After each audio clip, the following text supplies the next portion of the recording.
Pour notre synthèse, alors ce qu'il y a à retenir de ce cours, eh bien c'est bien sûr tout d'abord de faire la différence entre une session d'IMO amortissable et une session d'IMO non amortissable, et ensuite les sessions de notre actif circulant, c'est-à-dire tout ce qui est en rapport avec nos actions, les valeurs mobilières de placement, où effectivement là il y aura un traitement d'enregistrement comptable particulier parce que on va tout écrire en un seul coup. Alors pour rappel, les sorties de session non amortissables. Ici, il n'y a pas de traitement d'amortissement, donc à annuler ou autre.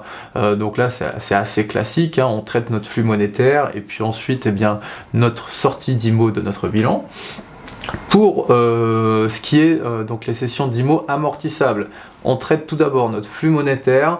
Ensuite, on va traiter notre flux réel, donc la sortie de l'IMO de notre bilan, tout en n'oubliant pas de faire des reprises sur dépréciation lorsque elles ont été effectuées.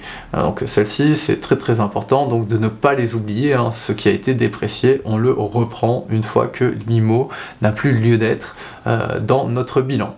Pour les VMP, ce qu'il faut faire tout d'abord, c'est un calcul arithmétique, donc de savoir est-ce qu'on est sur un produit de cession ou est-ce qu'on est sur une charge de cession, donc c'est-à-dire est-ce qu'on est sur une plus-value ou une moins-value, auquel cas, de toute façon, dans le flux monétaire et dans le flux réel, on utilisera exactement les mêmes comptes, à la différence donc de nos sessions d'IMO amortissables ou non amortissables. Je vous donne rendez-vous tout de suite pour l'application de cette théorie en exercice.